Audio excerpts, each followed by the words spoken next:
مرحبا، اسمي حلا لوامة. اليوم رح نحكي شوي عن أول مادة تخصص رح تاخدوها بكلية طب الأسنان، مادة الدنتال أناتومي. رح نشرح أول لكتشر ونحكي كيف تندرس المادة شوي. أوكي، هلا هذا هو الكورس أوتلاين للمادة. في topics رح تتغطى طول الفصل. من التوبكس اللي رح تاخدوها هي Nomenclature Numbering System، المورفولوجي، البيرمننت والبرايمري تيث، وشوي عن الإكلوجن.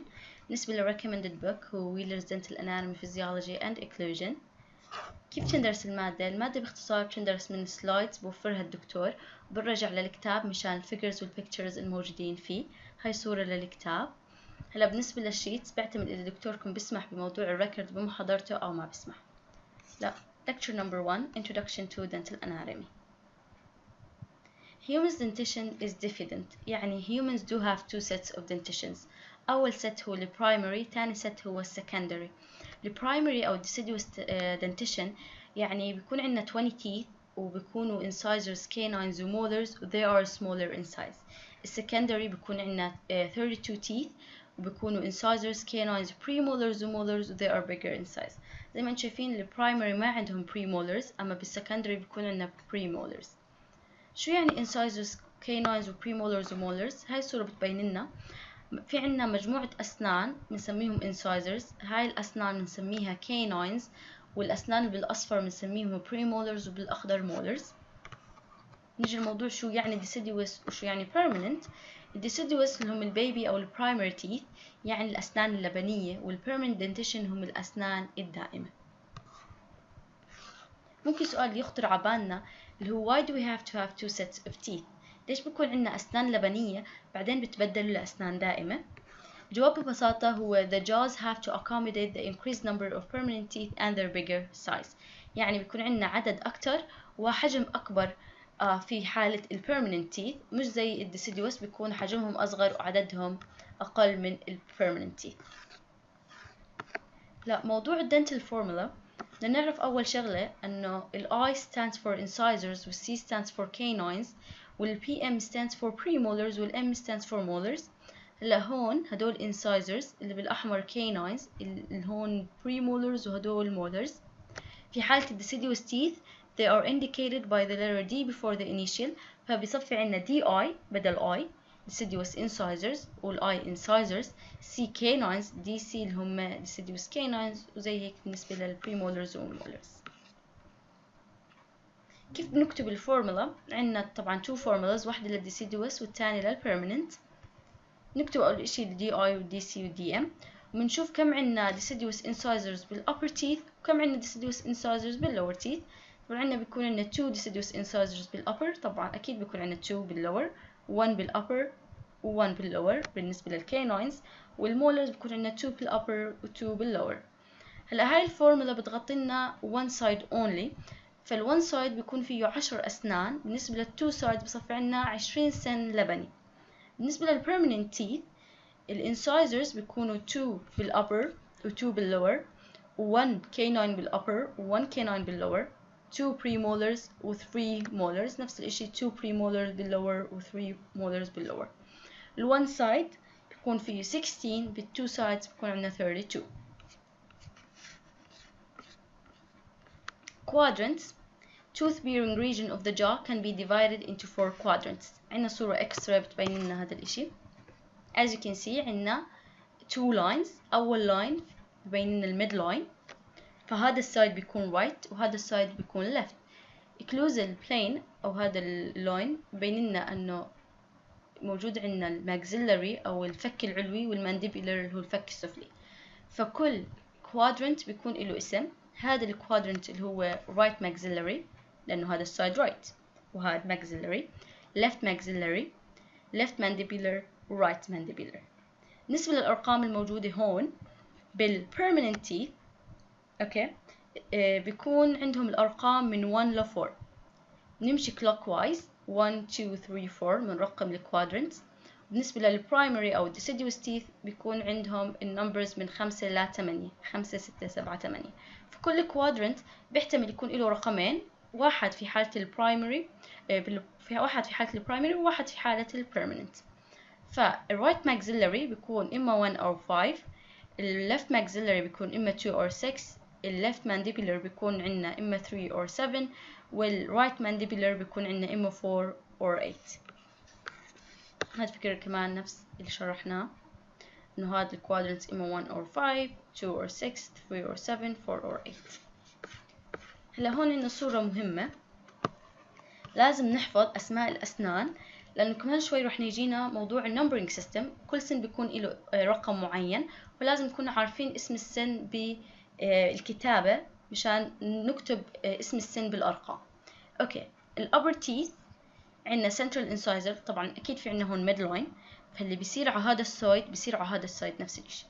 فعندنا هذا السن central incisor lateral incisor canine premolar first premolar second premolar first molar second molar third molar. بالنسبة للlower teeth عندنا central incisor lateral incisor canine first premolar second premolar first molar second molar third molar. Teeth order: each tooth in the quadrant takes a letter from A to E إذا كان deciduous أو a number from 1 to 8 إذا كان permanent, indicating its order within when counting from the midline. يكون عندنا midline في حالة permanent بعد من 1 ل 8 away from the midline. في حالة deciduous بعطيهم أحرف من A to E كمان away from the midline. وهذا الإشي بيطبق على كل quadrant. أوكي. dental nomenclature ممكن يصير by words أو by numbers. فبعمل nomenclature by words حسب الست الموجودين فيه، فبكون عندي سنين بقدر أفرق بينهم حسب إذا كانوا deciduous ولا permanent، حسب الجا يعني إذا كانوا maxillary أو mandibular، حسب الكلاس incisors canines premolars وmolars، أو الorder within a class اللي هو التايب إذا كانوا central أو lateral. في حالة الincisors الcanine عندنا one type، الpremolars ممكن يكونوا first أو second، والمولر ممكن يكونوا first second أو third. بالنسبة للسايد إذا كانوا right ولا left. هلا في حالة الباي نمبرز عندنا 3 systems اشتغلوا فيهم اللي هو البالمر واليونيفرسال والFDI اللي هلا راح نشرحهم بالتفصيل. أول سيستم انطرح هو البالمر أو الزيغموندي notation system، طرح by the American Dental Association in 1947. Each tooth is represented by a number في حالة إذا كان permanent أو letter في حالة إذا كان deciduous. في عندنا 2 lines بالرسمه، أول line اللي هو horizontal representing the occlusal plane، وتاني line اللي هو vertical representing the midline. example. أوكي هلا عندنا 2 lines زي ما انتم شايفين هون. أوكي في حالة البرمننت بستخدم الأرقام من 1 ل 8، وفي حالة البرايمري بستخدم الأحرف من A to E. لازم أرسم ال 2 lines مشان أحدد أي quadrant موجود في السن.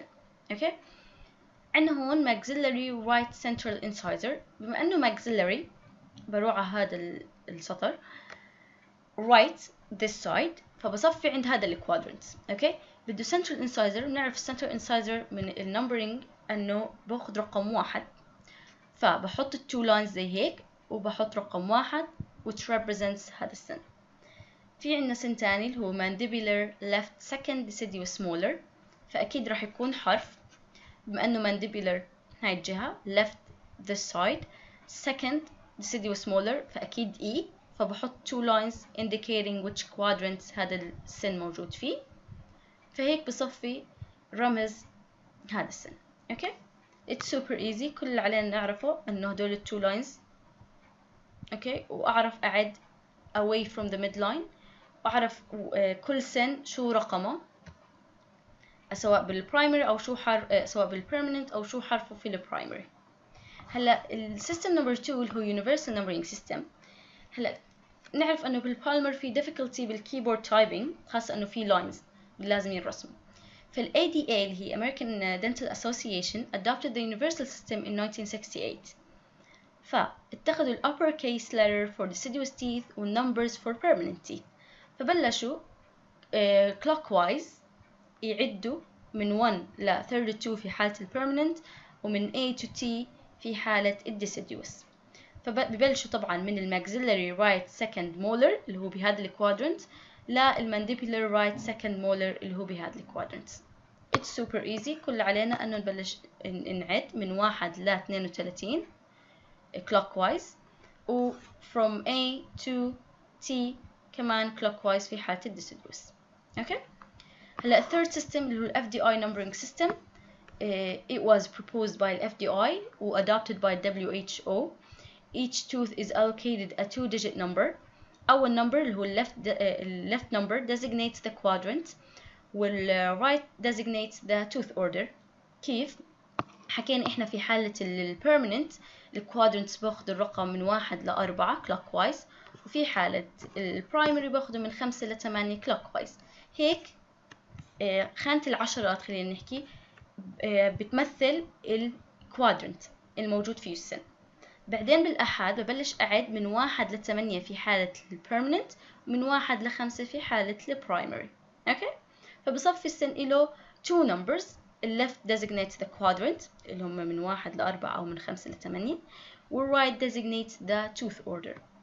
مثال عليه، أول مثال بيحكي لك mandibular right permanent canine.